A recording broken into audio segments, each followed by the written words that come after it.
Hello दोस्तों।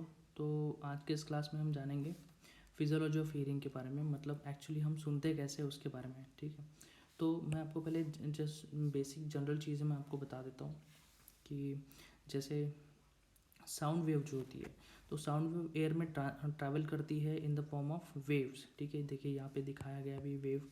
तो इसकी जो स्पीड होती है वो होती है 332 मीटर पर सेकेंड्स, इतने इससे ये ट्रैवल करती है। ठीक है, तो अभी ये जो ट्रैवल कर रही है वेव, तो हमारा जो ऑरिकल होता है, एक्सटर्नल ईयर होता है, एक्सटर्नल ईयर का जो ऑरिकल है हमारा, दिस पोर्शन, ये जो ऑरिकल है इसका जो शेप है वो इस तरह का है कि ये क्या करता है, जब भी इस पर कोई साउंड वेव आती है, सपोज ये साउंड वेव आ रही है, ठीक है, तो इसको ये क्या करता है, इस तरफ मतलब ऑडिटरी कैनल की तरफ ट्रांसपोर्ट कर देती है, इस तरफ भेज देती है।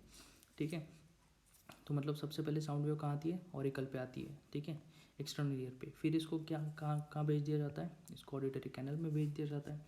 अब ऑडिटरी कैनल में ट्रांसपोर्ट होने के बाद में, ट्रैवल करने के बाद में वो पहुँचती है हमारी टिम्पैनिक मेम्ब्रेन के पास में। अब टिम्पैनिक मेम्ब्रेन पे जब साउंड वेव गिरती है तो वो टिम्पैनिक मेम्ब्रेन क्या होता है, वाइब्रेट होता है। ठीक है, अब टिम्पैनिक मेम्ब्रेन वाइब्रेट हो गया तो टिम्पैनिक मेम्ब्रेन से अटैच हमारे ऑसिकल्स होते हैं। ऑसिकल्स मतलब बोन्स जो मिडिल ईयर में प्रेजेंट होते हैं, वो सारे बोन्स, 3 बोन्स होते हैं, मेलियस, इनकस एंड स्टेपस। तो सबसे पहले मेलियस अटैच है हमारे टिम्पैनिक मेम्ब्रेन से, तो मेलियस वाइब्रेट होगा। अब मेलियस किससे अटैच है, इनकस से, तो इनकस भी वाइब्रेट होगा। और इनकस अटैच है स्टेपस से, तो स्टेपस वाइब्रेट होगा। तो ये तीनों बोन वाइब्रेट हो गए। अब इन्होंने क्या कर दिया, साउंड वेव को, मतलब जो पहले एयर में कंडक्ट हो रही थी उसको फिजिकल फॉर्म में कन्वर्ट कर दिया। अब ये क्या, ये जो सॉलिड चीज़ है, मतलब बोन है, तो वाइब्रेट हो गया। ये क्या करता है, ये अटैच कहाँ पे है, तो ओवल विंडो पे अटैच है। ठीक है, अब ओवल विंडो में जो उसके पीछे वाला पोस्टीरियर साइड में जो स्ट्रक्चर है वो कौन सा है, वो है स्काला वेस्टिबुलाई। देखिए, जो अगर इंटरनल ईयर की एनाटॉमी की अगर हम बात करें, ठीक है, तो इसमें हमने देखा था स्काला वेस्टिबुलाई है। देखो मतलब है स्काला वेस्टिबुलाई या वेस्टिबुलर डक्ट भी आप कह सकते हैं। ये जो ब्लू पोर्शन आपको नज़र आया, ये कौन सा है, ये है स्काला वेस्टिबुलाई, या आप इसको कह सकते हैं वेस्टिबुलर डक्ट। ये देखो नीचे लेबल है, ठीक है, वेस्टिबुलर डक्ट भी कह सकते हैं। तो इसमें ये वेव आएगी, ये वाइब्रेशंस आएंगे इसमें, ये वाइब्रेशन यहाँ पे आए तो इसके अंदर होता है कौन सा, पेरीलिम्फ प्रेजेंट होता है, पेरीलिम्फ। अब ये पेरीलिम्फ इसमें होता है तो पेरीलिम्फ क्या होगा, वाइब्रेट होगा। मतलब ये क्या है, एक्चुअली लिक्विड है, तो लिक्विड में वेव ट्रांसपोर्ट हो जाएगी, तो लिक्विड वाइब्रेट होगा, लिक्विड वाइब्रेट होगा तो ये वाइब्रेशन ट्रांसपोर्ट होंगे एक दूसरे के साथ में। यहाँ पे कौन सा स्ट्रक्चर है, देखिए ऊपर है वेस्टिबुलर डक्ट, स्काला वेस्टिबुलाई। अब उसके नीचे वाला जो ब्लू ब्लू पोर्शन है वो कौन सा है, वो है टिम्पैनिक डक्ट। देखिए यहाँ पे लेबल है टिम्पैनिक डक्ट, और तो टिम्पैनिक डक्ट में भी ये क्या हो गए, ये सारी वेव ट्रांसपोर्ट हो गई इधर भी। देन आती है कॉक्लियर डक्ट, जो बीच में प्रेजेंट होती है, येलो कलर की जो आपको नज़र आ रही है ना, दैट इज़ कॉक्लियर डक्ट, ये कॉक्लिया में होते हैं। तो ये इसमें भी वाइब्रेशन होंगे। अब इसको अगर हम सेक्शन लेते हैं, इसको अगर काटते हैं ऐसे, ठीक है, ऐसे अगर कट करते हैं तो इसमें हमें दिखता है ऑर्गन ऑफ कॉर्टी, ये है ऑर्गन ऑफ कॉर्टी। ठीक है, तो देखिए जो मैंने आपको स्काला वेस्टिबुलाई बोला है वो भी यहाँ पे है प्रेजेंट, स्काला टिम्पैनी है एंड कॉक्लियर डक्ट भी प्रेजेंट है। इसमें फ्लूइड भरा होता है, आपको पता है।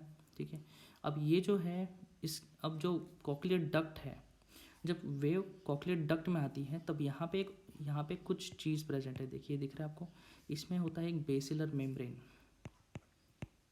Basilar membrane.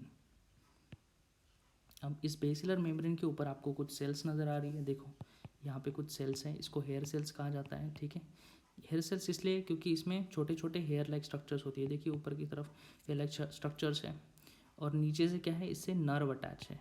ठीक है, ऑब्वियसली ये क्रेनियल नर्व है ये, तो ये नर्व अटैच है। तो जब यहाँ पे जब फ्लूइड वाइब्रेट होता है तो ये इस हेयर स्ट्रक्चर को भी क्या करता है, वाइब्रेट करता है।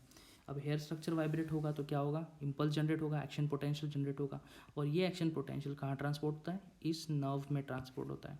ठीक है, वेस्टिबुलो कॉक्लियर नर्व, और ये नर्व कहाँ जाती है, ऑब्वियसली ब्रेन में जाएगी, ये ब्रेन में जाती है। और ब्रेन में जो मेडुला पार्ट होता है, कौन सा, मेडुला, इस मेडुला में ये ब्रेन वेव जाती है, और वहाँ पे फिर रिकग्निशन होता है कि साउंड किस चीज़ का है। ठीक है, तो this is all about the physiology. अब इसमें क्या है, इसमें और भी कुछ चीज़ें आती है, जैसे साउंड वेव की अगर हम बात कर रहे हैं, ठीक है, साउंड वेव, तो साउंड वेव में कुछ प्रॉपर्टीज़ होती है, जैसे इसमें होती है पिच होती है, इसमें होती है वॉल्यूम, बराबर है। अब पीच क्या है, तो पीच यानी number of frequency of sound. तो पीच फ्रीक्वेंसी ऑफ साउंड से डिसाइड की जाती है। फ्रीक्वेंसी अगर ज़्यादा है तो पीच ज़्यादा है, फ्रीक्वेंसी कितनी है साउंड की, ठीक है, मतलब वेव कितनी है एक पर्टिकुलर ड्यूरेशन, यूनिट ड्यूरेशन में कितनी वेव्स जा रही है, उस हिसाब से फ्रीक्वेंसी निकालते हैं, और ये हम मेजर करते हैं हर्ट्ज में, ठीक है। दूसरा होता है वॉल्यूम जो होता है साउंड का, मतलब कम ज़्यादा, लेकिन हम इसको मेजर जो करते हैं वो डेसिबल में करते हैं, ठीक है। आपने कभी डीजे में नाचे होंगे आप लोग, तो आपको पता होगा डेसिबल्स होते हैं, उसमें लिखा होता है कितने डेसिबल के ऊपर हमारे ईयर्स को प्रॉब्लम हो सकती है साउंड सुनने में, ये सब चीज़ें होती हैं। तो ये सब चीज़ है, ठीक है। तो फिर वॉल्यूम डिसाइड कैसे होता है, तो वॉल्यूम उसके एम्पलीट्यूड से, मतलब एक वेव का एम्पलीट्यूड कितना ऊंचा है, इंटेंसिटी कितनी है उसके ऊपर ये डिसाइड होता है हमारा वॉल्यूम।